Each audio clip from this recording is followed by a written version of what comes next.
ईमानदारी का फल। नमस्कार दोस्तों, आप सभी का स्वागत है आज की इस मोटिवेशनल कहानी में story with Ramesh YouTube channel पर। ये कहानी ईमानदारी का ज्ञान बताएगी, तो चलिए शुरू करते हैं। काफ़ी समय पहले की बात है। प्रतापगढ़ नाम का एक राज्य था।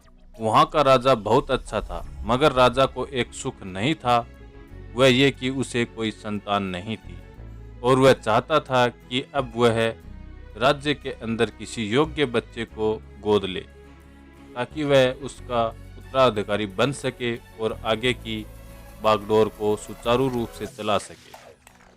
और इसी को देखते हुए राजा ने राज्य में घोषणा करवा दी कि सभी बच्चे राजमहल में एकत्रित हो जाएं, और ऐसा ही हुआ। राजा के आदेश का पालन किया गया।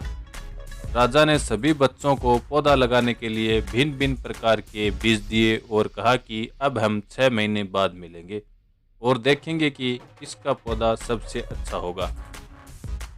महीना बीत जाने के बाद भी एक बच्चा ऐसा था जिसके गमले में वह बीज अभी तक नहीं फूटा था, लेकिन वह रोज उसे देखभाल करता था और रोज पौधे को पानी देता था। देखते ही देखते 3 महीने बीत गए और बच्चा परेशान हो गया।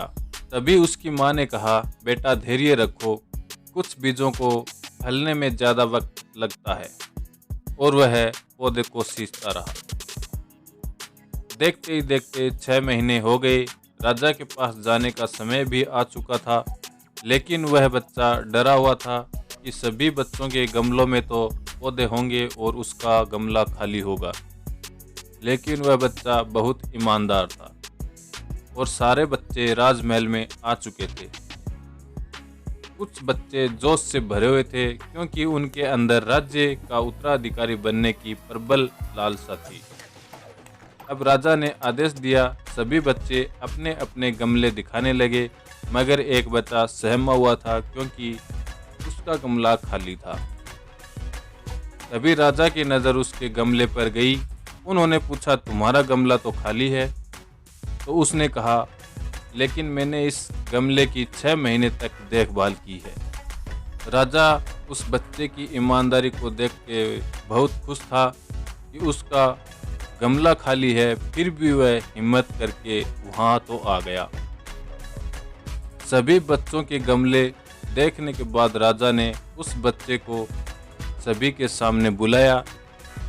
अब वह बच्चा सहम गया और राजा ने वह गमला सभी को दिखाया। सभी बच्चे उस गमले को देखकर जोर जोर से हंसने लगे। राजा ने कहा, शांत हो जाइए, इतने खुश मत होइए। आप सभी के पास जो पौधे हैं वो सब बंजर हैं। आप चाहे जितनी भी मेहनत कर लें, उनसे कुछ नहीं निकलेगा, लेकिन असली बीज यही था।